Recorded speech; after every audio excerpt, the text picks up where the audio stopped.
The NLA is giving you more chances to multiply your Playway winnings by adding Multi-X to your regular Playway bets to win up to 5 times more. Imagine winning as much as $1,200 instead of $240 with a $10 Playway bet by simply adding Multi-X. Place your Playway bets from $1 to $10 or in increments on your favorite Playway symbols or numbers. Then add the Multi-X option at the same value to win 2 times, 3 times, 5 times more, or free plays. With Multi-X, you must bet the same amount wagered on your regular Playway bets for your winnings to be multiplied. Grenadians, value your dreams and win your way as much as 5 times more with Multi-X added to Playway and watch your money grow. Must be 18 years or older to play. NLA, making your dreams come true. When your choice, class, and taste says luxury, visit JTS Luxury Home. With our spring into summer sale, all overstocked items must go. We stock a wide assortment of modern furniture, bedding, and home decor. The sale runs into midsummer or while stocks last. JTS Luxury Home, 467 Thomas Boylan Street, between Pitkin and East New York Avenue in Brooklyn, where opulence meets affordability. Yeah, welcome to Ride Along Live for today. Yeah, it is beautiful Wednesday, aka my Tuesday. Remember, Monday was a holiday, so it wasn't on. And for this whole entire week, like yesterday, I thought yesterday was Monday. So today ought to be Tuesday, but no, today's Wednesday. Wednesday, guys. And in fact, we have a very interesting program update conversation lined up for you guys, because I know you guys have been paying attention a lot, right? And we have a friend that I've been going through a lot. I mean, as she said, if you speak to her at any point in time, she would say that, she make everything look easy. And it's true. In fact, she does everything. She's one of the most active member of the family here in the New York City area. She was a part of the New York launch. And she was so involved. Her hands was in everything. She was a part of the advisory committee. She often give back. She's always trying to figure out how we could do things to better the livelihood, to better the living conditions in Grenada. So she's very, very active, and she's always helping people. And if you look at her, you can't tell that, she's going through stuff, and she don't complain. I'm not complaining for her either. But I wanted to have this updated conversation because, I think it's incumbent on myself, on us, to reach out and help in any way that we can. And again, this is not her coming on here, asking me to come on here to beg on her behalf or to feature her story on my behalf. I wanted to do it because I think that is necessary to do that. All right. So I want everybody to share the program right now because this is an important conversation. Now, Janice is a media personality. We know her by Janice, Augustine, whichever. But she is a media personality, a veteran, I must say, media personality. Been doing this for a very, very, very long time. Now, years ago, not years ago, a year or so ago, about 2 years ago, I guess, a year and a half, we had this conversation here on Ride Along. And she revealed some very close and personal information. And it was the first time people actually saw Janice in that light. Because again, every time you see Janice, she's upbeat, she's active, she's doing things, she's trying to figure out how she could help people. But she revealed something very close and personal. She was diagnosed with cancer, all right? And she had to go through a whole lot of stuff. And a lot of stuff that she did is in silence. And that's what's so miraculous about Janice. Because Janice don't complain. If I pull Janice and say, Janice, come here, let us do this, she would continue to run and keep doing everything that she's doing. So I want to feature and bring back my friend, Janice, right there. The Iron Lady. I think we should start calling you that because you really, I think, exemplify, personification of iron woman, always working hard. Janice, welcome to the ride. I want to ask you how you're doing today because I know you're going to say you're doing okay. But I will still ask you, how things? I'm good. You just, and I'm not crying because I'm in pain or I'm sad, but while you were talking, it occurred to me that some people, okay, breathe. While you were talking and doing your intro, it just occurred to me that some people never get to hear their eulogy. Oh, Lord. Oh, Lord. Because a lot of times we don't hear, listen, I'm not crying. I'm not crying. I'm okay. But while you were talking, I have never really heard somebody speak of me like that. Really? Um no, we do stuff, Junior. We don't ever look back at what we're doing or look back for any praise. We just keep pushing. But it just occurred to me that um maybe I'm doing something good. So No, you're doing a lot. I think that, and that's the problem that we have that's the problem that we have as human beings. We tend to not give people their glory, not give people their flowers until that time when they cannot even smell the flowers or smell the roses. or listen to how people think about them. Yes. So that's why I just had a flash share of if I were to die, what it might sound like. Wow. So I cannot but say I brought you. I put you through that though. no, it's cool, Junior. There are some people when they die, you don't want to hear. They don't want to hear what people have to say about them. You know, so no, it's cool. It's cool. It's not a bad thing, but it was just. And they say anesthesia makes you emotional, so maybe it's the anesthesia. Okay. Now But I'm okay. I'm good. And the first thing I need to clarify, for everyone who was asking and concerned, no, there was no return of cancer. It was not an oncology surgery. I am good. I am okay. And when one of the surgeries, or more than one of the surgeries that I did prior, remember, they're transferring like fat and tissue and muscle from other areas of my body to fix, and some of the transfers did not survive, which is normal. The body rejects some and it keeps some. Maybe I slept on that side a little too much. I don't know, but it happens. And so it was me going in to fix a situation that was getting a little painful. So it's I am not dying. I don't have cancer anymore. So I just needed to clear the air on that. So thanks for all the prayers and the love.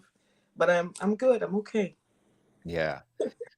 So let's go back a bit for the people who did not hear that first conversation, because I think it was a learning experience, and it will be a learning experience for a lot of women, men as well.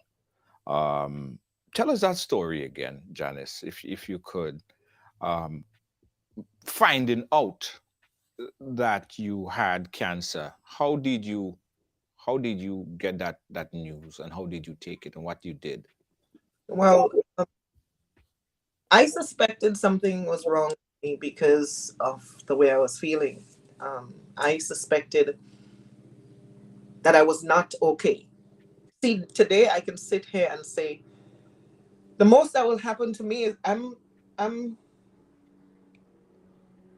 I am right now. I am basically on my bed. If I turn, you'll see that I'm sitting right next to my bed. And I'll probably get tired from sitting here. So that's the most, but that is expected after surgery. But that's the most that is happening to me right now. All the pain that I was experiencing after the fix, the pain is gone. But back then, I was lethargic. I lost all my energy. I did not know what was going on with me. And then in doing my regular exams, you go to the bathroom, and as a woman you're bathing, you're supposed to do your breast checks. So I'm doing my checks, and I realized that there was a lump, a little lump, nothing, not a seed, not a big knot, just a little abnormality on my right breast, right under the nipple. So I said, you know what? Because earlier in my life, I knew from, I guess, again, from always having lumps, I knew that I was, I had fibrocystic breasts, in that my breast was dense, very dense, as opposed to regular people who have, I guess, softer breasts. So because of that, I knew that I always had to do self checks and examinations. So I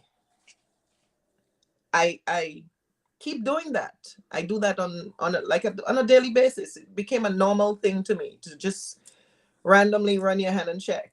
Um, so, and here we can establish that there are two types of breasts.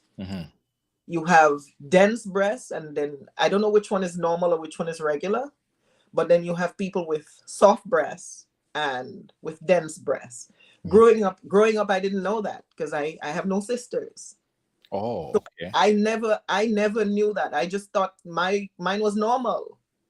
And you get compliments as you're younger. Lord, girl, your breast, you know, it's there. It's not moving. Right. You know how old you get, there's no movement. You could walk outside. You don't have to put on a bra. You don't have to. Even after Brandon. You know? So not knowing then that being dense made it a more complicated situation for breast exams when you get older. So I learned that. So I was always checking. And in checking, I noticed that. So I let it go by because I'm accustomed to lumps and little seeds and little pain here and there.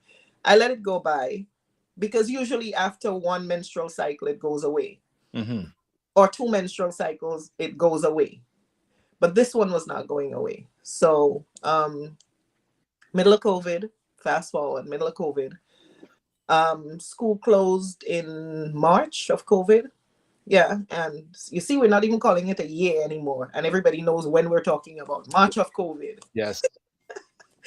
So I was sitting there with family, and I said to my cousin, I said,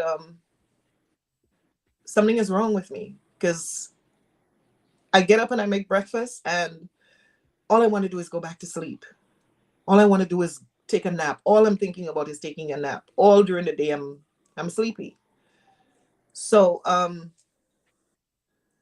when it didn't go away by month number 3, I drove back to New York, drove back to Brooklyn, and went to my primary care provider. And I said to her, I have a lump, and I know you're not able to see patients because they told me I can get an appointment. That was March. And by then, because of the 6 feet in effect and doctors not wanting their offices to be full, and doctors cutting back on their patient load and all of that, I was told that my earliest appointment would have been September.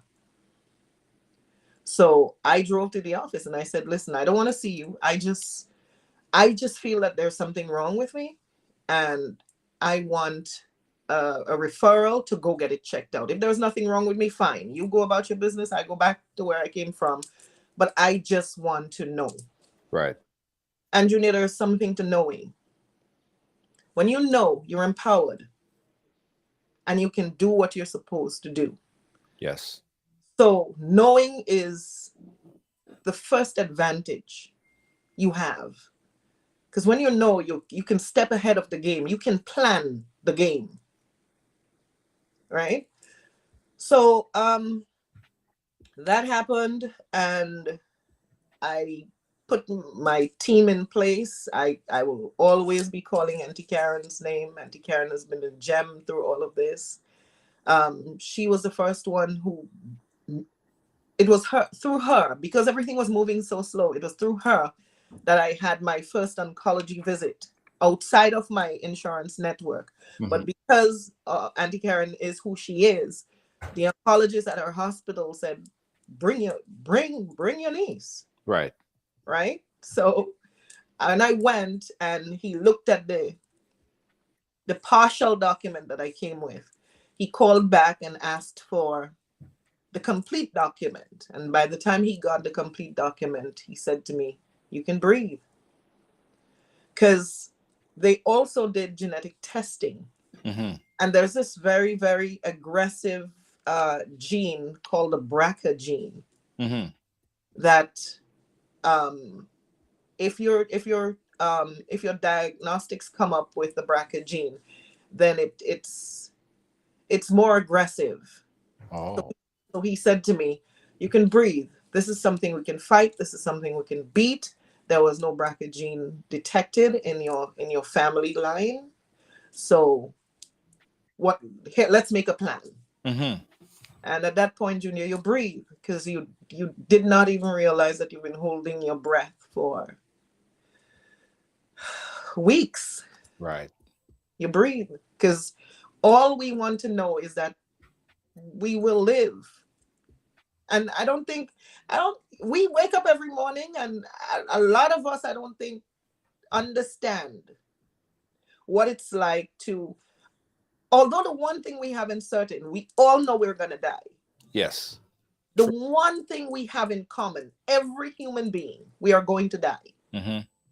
But when there's a time frame or a limit or a date, like a specific date announced, it's hard, the reality of it. Because then some people would start thinking, maybe I should have done this, maybe I did not live enough, maybe my children will not be old enough when I transition this world. And as a parent, these are real conversations that you have with yourself when the light goes out and the room gets dark and the phone stops ringing. You have these conversations with yourself. I don't want my child to have to bounce from family home to family home, from neighbor to neighbor. And because we know human beings, Junior.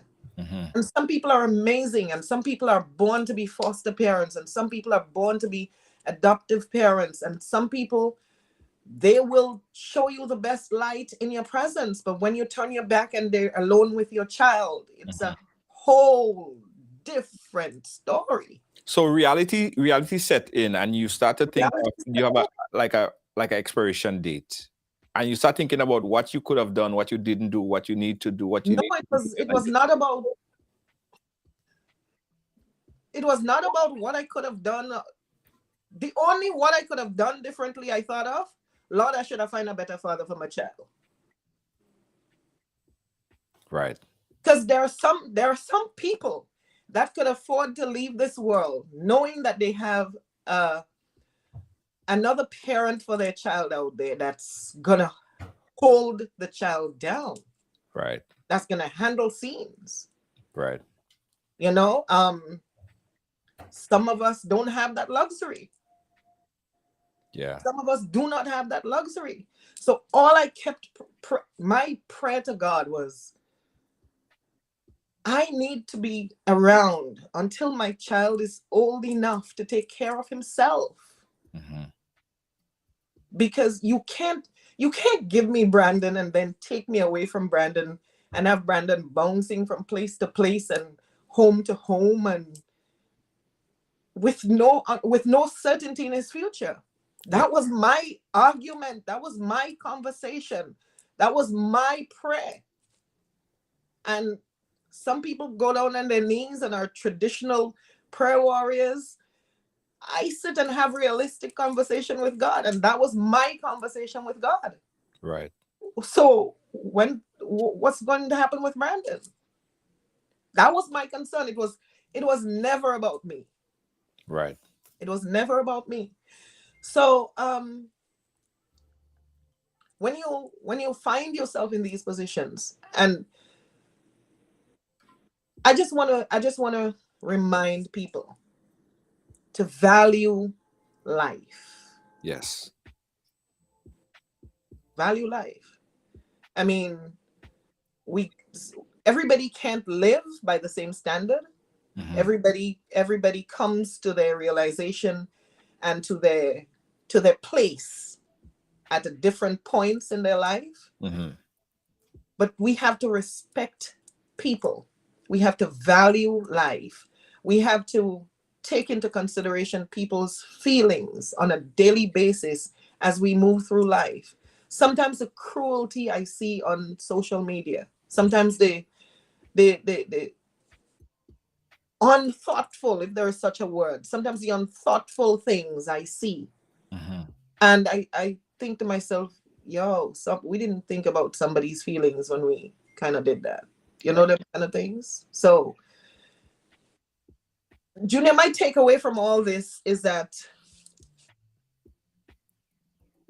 we were all given, all of us here were given life.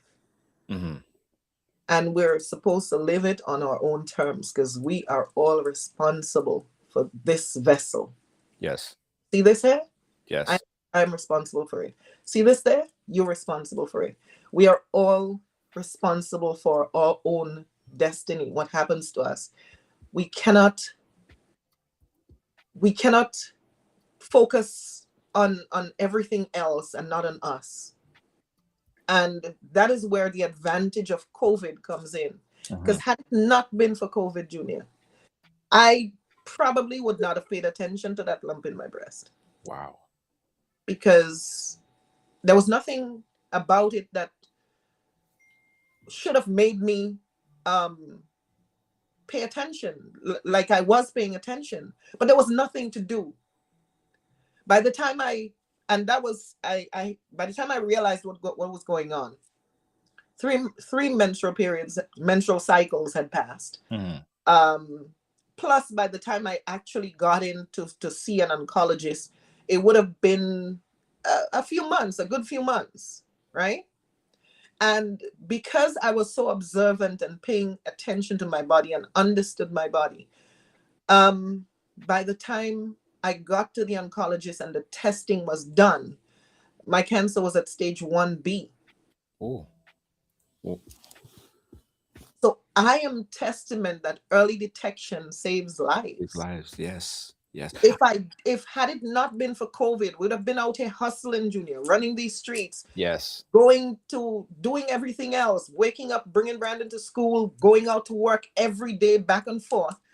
And I would not have slowed down until it was much later and painful and probably at a much later stage where we would have lost control of what happened. Yes. So I know there are people out there who's going through things and putting it off and saying, you know what, I'm gonna check this the next time I get a day off. No, don't wait till the next time you get a day off. True. What was the steps? Now you had options because you had an early stage. What were some of the steps and what were some of the ideas that was brought forth to you that how you could fight this thing? Some of the steps, some of the options that were available. The option of it was very small. So under normal circumstances, had it been bigger, some people are given chemo first to shrink whatever mass it is, whatever lump it is, and then go in to operate. So that was discussed, but because it was small, that was ruled out. Right. There was also the option of a lumpectomy. A lumpectomy is where they go in and just take out that area, and I guess they treat it. You do some chemo, radiation, or whatever they see necessary, deem necessary, with that surgery. There was also the option of a mastectomy, Complete which, removal. which is complete removal of that affected side. Uh-huh. And then there was the option of double mastectomy. Yes. Factoring in all that I've said before, Uh-huh. I decided to go big because here's what I factored in. If I do a lumpectomy, that means I'm left with 1 portion breast. Right. I have to check more often than normal people because I don't know what happened and what caused this. And I'm not trying to find out if this has the tenacity to do it again. Right. Some things are determined. And I don't want to find out. But at that time, it didn't spread to other places, right? No, there was never any spread. There was no spread. Okay. So those were the options. When I factored in the lumpectomy, which is just taking out the area, I also factored in that I would need to do what do you call the thing again? I haven't had for so long that I don't even remember the name of the thing. Mammogram. Okay, yes. Okay. So I would have to do mammogram and these things often. Right. Because whether it's 6 months or a year, and you know how human nature works, when the time comes by and the reminder pops up on your phone, suddenly you start getting anxious and thinking, Lord, what if that come back? And if you catch a cold and you sneeze too hard, you're thinking, Lord, what if this comes back? You know?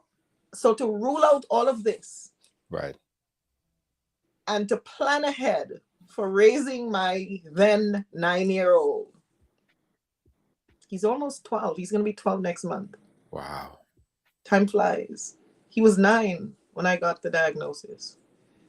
So in order to factor in Brandon into the future, I decided, you know what, let me eliminate. So what happened is that everything was removed. Wow. Everything was removed.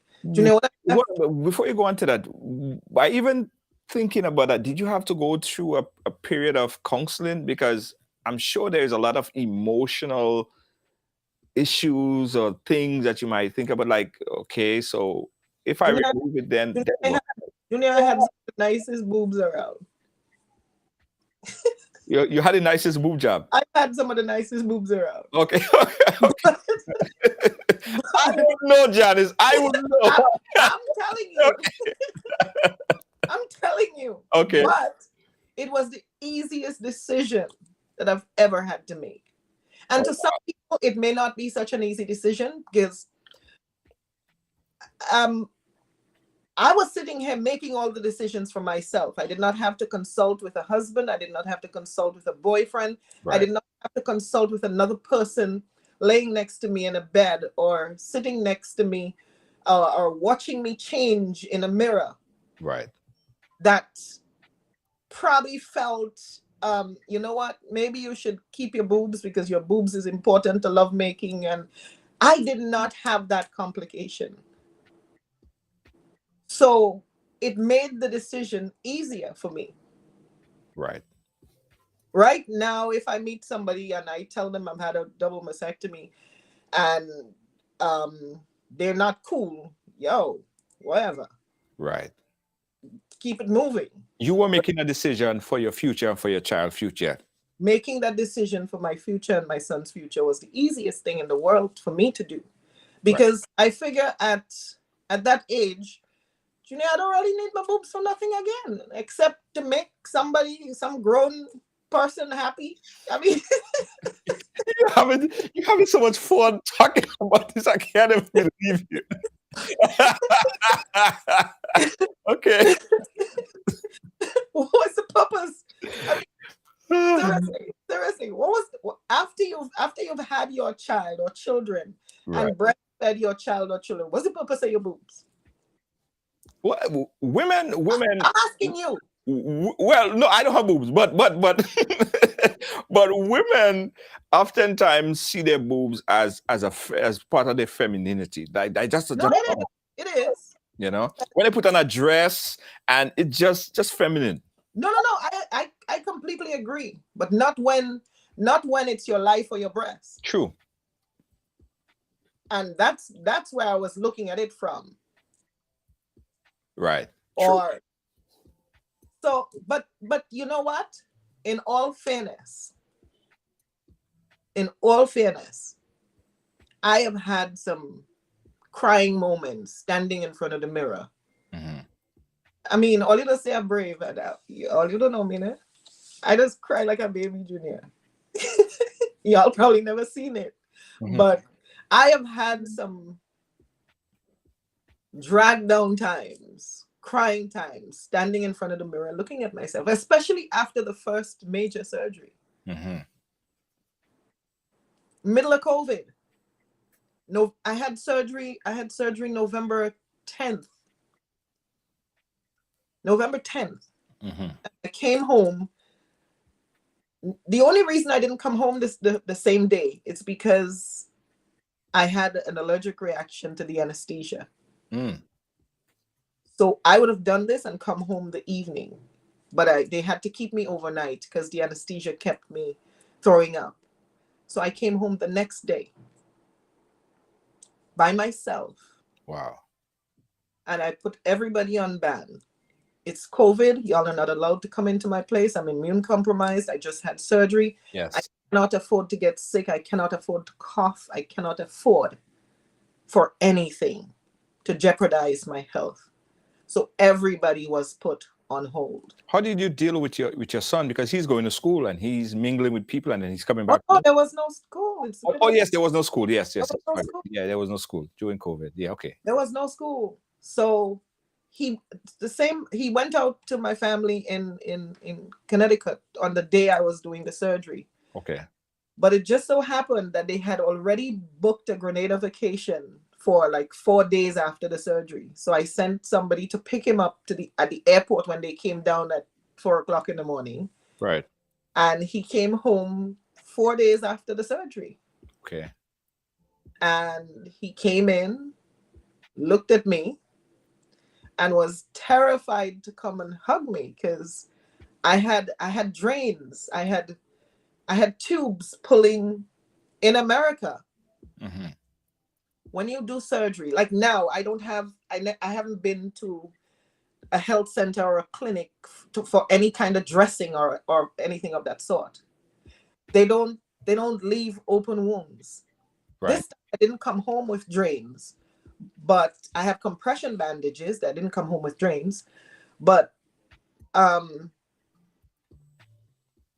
when you have drains, you have to measure it, document the color of what's coming out of it, the liquid that's coming out of it, whether it's bloody, whether it's straw, whether it's whatever the Mm-hmm. color is, and you measure the quantity and Mm-hmm. you document it. So when you go back to your post-op in 2 weeks and the doctor takes a look at it, if it's enough for your body to consume, like reconsume without, Right. If it's too much, then your body will reject it and it will make a mess. Right. But if it's a little bit like 1-2 milliliters, then your body will absorb it and get rid of it through the natural process. Right. So he came in and saw me with the drains, and I had like 3 of them hanging randomly pinned onto my home dress. Mm-hmm. And he did not know how to deal. So I had to put him sit down and explain to him and pull up a diagram and show him, because these children bright. Yes. These children bright as bulb. So you had to show him what's going on and show him that it's not a bad thing that's happening here.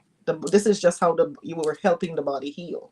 Right. And then he got comfortable. But at that point in his life, this was his comfort thing to do. He will come and sit down by me on a daily basis and this was it. So now I had to also explain to him that, well, they're gone. Wow. So how did you handle it psychologically? Did you ever had to take counseling? I probably would need counseling one of these days, but I think y'all were my best shot at counseling. The ability to talk about this, Junior, helped the healing process more than you'll know. And the people reaching out, the folks out there who reached out with a kind word and a prayer, that's the only counseling I've used so far. But I can tell you, when I lay down at night, I sleep like a baby, because I have no regrets in the decisions I've taken, and my body doesn't feel any kind of way with the decisions that I've taken. Mentally, emotionally, I think I'm okay. If the need ever comes up where I think I'm depressed, then I will seek some kind of counseling. But in the meantime, this has helped people, and the fact that this has helped people, I think, helps me in a way that I did not understand that it would help me.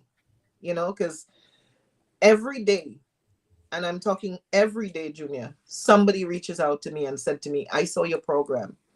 And like one young lady said to me very recently, probably 2 days ago, I was lying now. So sometime last week, she said to me, I went to get my exam done, and they told her it was possibly. So she wanted to find out which hospital I used, which doctor I used. So she went back to her primary care provider, got a recommendation, and reached out to my doctor. And I'm happy I'm able to help people like this. I'm happy. And this has been my therapy. And that's the power of sharing your stories, eh? Because a lot of people are being helped just by your story. People even reached out to me and asked me for the link for that story that you told. Sometimes people reach out to me for your contact because that has been my therapy. So I have, to all my counselors out there, to all my therapists out there who've helped with a prayer, a kind word. There are people who's reached out and said, if you ever need anything, like ever, just reach out to me. We got you, So that has been my healing process. Nice. Knowing I don't have shame. I have nothing to hide. Right. I am not the first woman this has happened to. True. I won't be the last woman this has happened to. And if I can make one woman's journey easier, then I am happy to do that. Because when I got my diagnosis, I called Auntie Karen because she's a nurse. But I did not have a person that I know went through chemo or radiation or major mastectomy like that.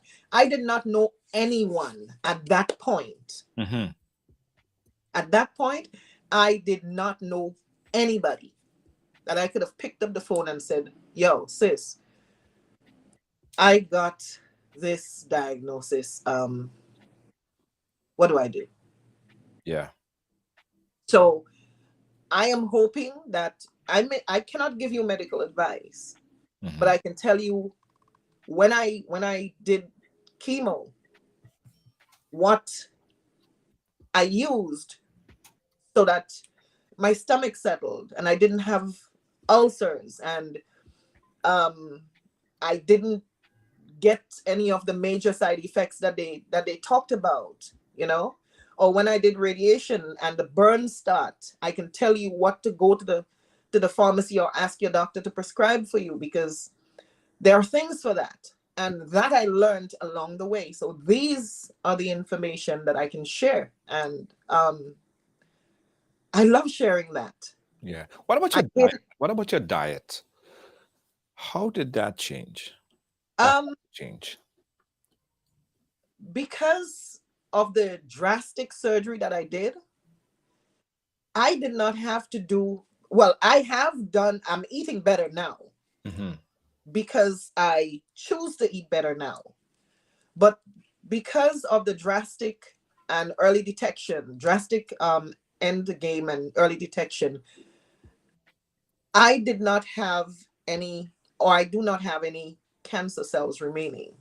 Because, you know, the first thing they tell you is that cancer likes sugar.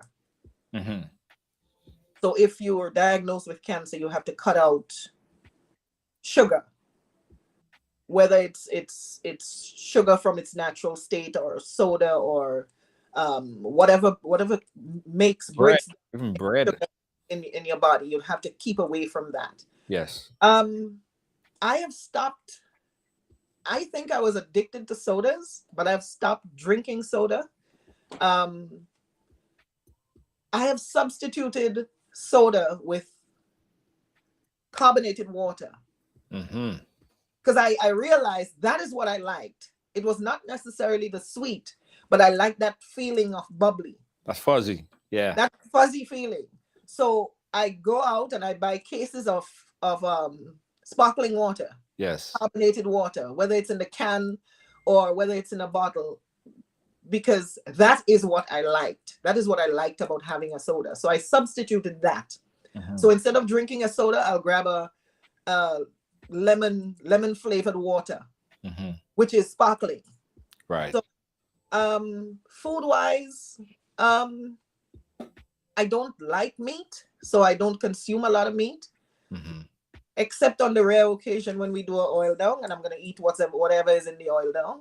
Right. But apart from that, you wouldn't come to my house and get baked chicken or fried chicken, or Right. I don't do a lot of fried foods. So food wise, you eat smarter. You eat healthier because you want to. But you know, the thing about it, Janice, eating healthy comes with an exorbitant cost. It's so expensive to eat healthy, to not eat meat. How do you manage, right? Because I know that everything here comes with all this cost, all of this cost, and all of this cost.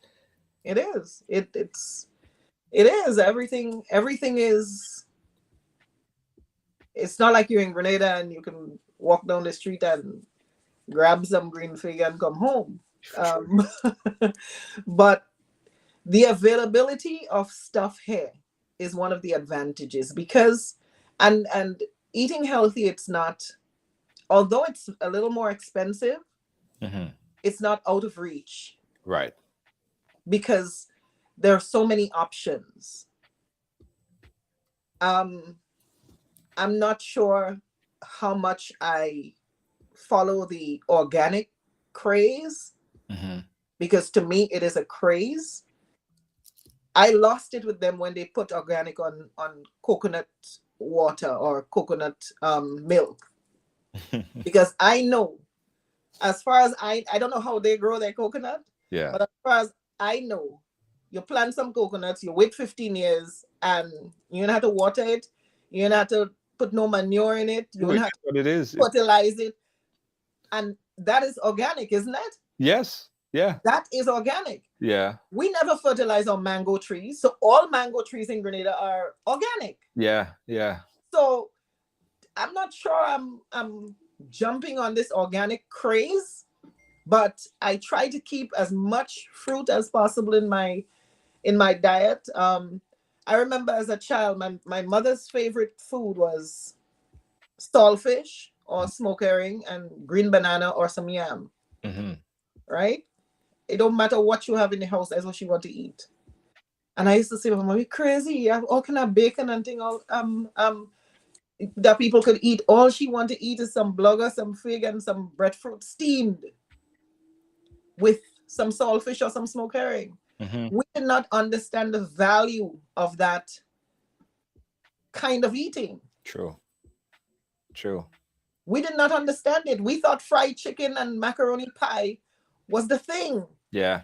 When I remember, not the culture, I remember being teased, bringing to school as a kid, going to school and getting those food.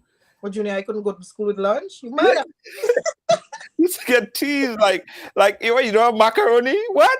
That was like Yeah, rich people food. Like what pig and dumpling and oil and with saltfish. some oil. Yeah, Junior, that's what we grew up on. yeah, But to children back then, that was poor people food. yeah, Well, let me tell you, man, poor people food is the thing these days. I love it. yeah. I never thought I'd turn into my mother food wise, but I have turned into my mother food wise. I mean, I would make a whole macaroni pie for Brandon. Uh-huh. I barely touch it, barely take a slice of it. One, So I guess you live and you're older, and we get older and wiser. We may not get all the knowledge at the same time, but we get older and we get wiser. Absolutely.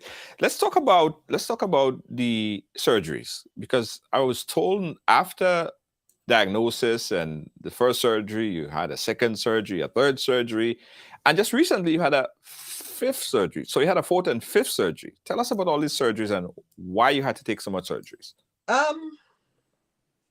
The first surgery was to do the first surgery was oncology, Uh-huh. right? The second surgery was to replace what was taken out. Okay. And with each surgery, it's a matter of it's not straightforward because that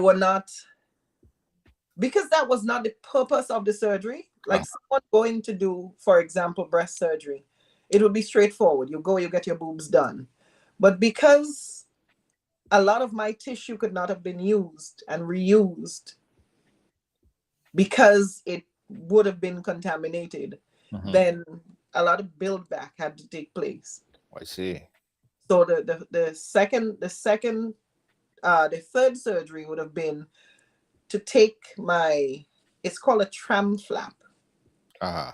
And with a tram flap, you take the abdominal muscle and fat, you pass it under wherever the rib cage, you pass it somewhere inside there, and bring it up and you fold it or something like that, I think. So I can't do a sit-up anymore because I don't have core muscles anymore. I see. My core muscles are now being used elsewhere. I see. So, and that is the amazing thing about being here in the US. Yeah. Because they understand how important. You see, I am probably downplaying it because it was such an easy decision for me. For some people, it's a difficult decision, mental health wise. Because like it or not, we grew up with our boobs, we like our boobs, we value our boobs. It was an easy decision for me because I need to see my son grow up. Yes. To some people, they're in relationships and they need, some people love their boobs and it's part of them. And that's like somebody telling you, Junior, that you need to cut off your hands. Yeah. But that's an easy decision for me. I cut down a couple inches just the other day. Although nobody noticed, I cut a whole lot off. I didn't notice. I just thought a lot of people don't notice. I cut a whole lot off. But so okay, that's your locks. Imagine, knock on wood. I hope it never happens. Imagine you lose your hands. Oh. That's a totally, completely different thing. Yes. So, I mean, mental health wise, it's a big deal. Yeah. And, I think the support that you get in terms of reconstruction here is one of the. Because I think my story would have been different. My story might have been different if the option for reconstruction was not available. Right. Because Junior, when I left my first and second surgery, I'm sure you have more chest than I'm sure my chest was flatter than yours. Wow. There was nothing left. Wow. Like nothing. So then they have to reconstruct it, put like boosters on or something like that under. Boosters? I don't know. I don't know the terminology. I don't know if I'm saying it right. What is this, a rocket? I don't know.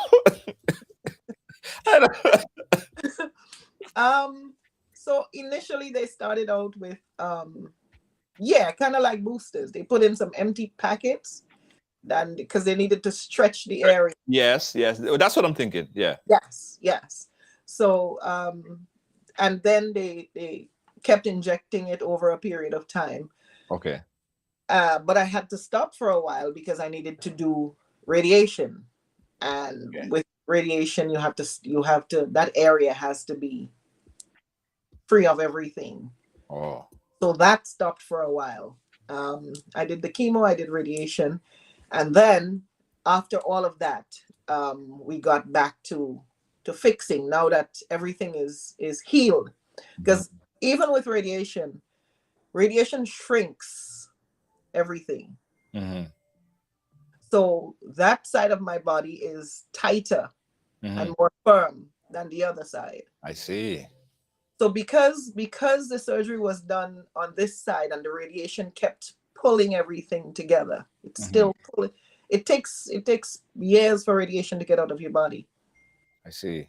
So because that side kept pulling together, some of the transfer that they did not survive. Right. Because radiated skin, radiated whatever is basically poisoned. Right.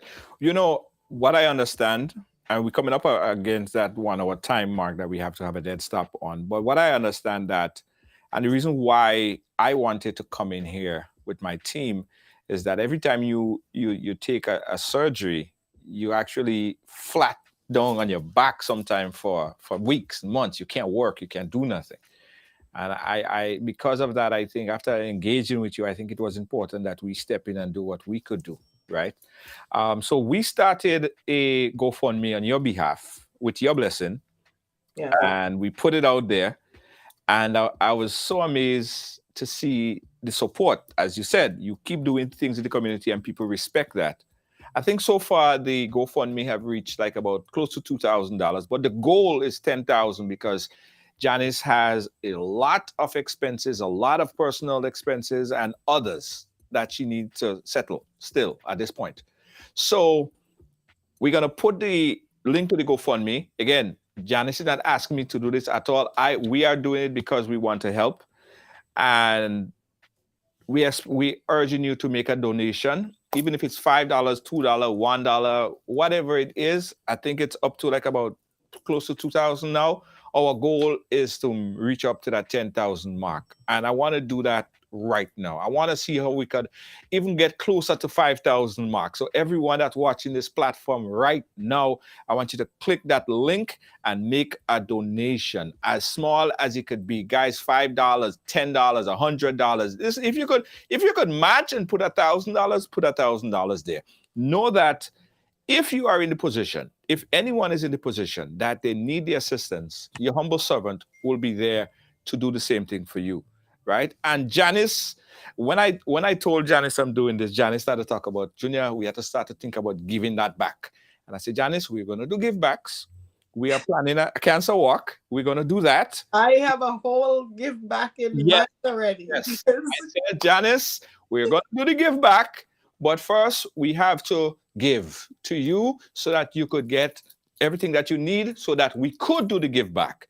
And we are planning a massive cancer walk. And we're going to do this, Janice. We're going to engage everybody, have this big cancer walk, and we're going to raise funds to help people that are diagnosed with cancer and don't have the facilities or don't have the finances at the immediate disposal. So we are going to do that. But immediately, what I want you guys to do for me, this is right along giving back to Janice, because she's been so good to us. She's been so good to you. She's been so good to the whole fraternity, the whole diaspora, and folks in Grenada as well.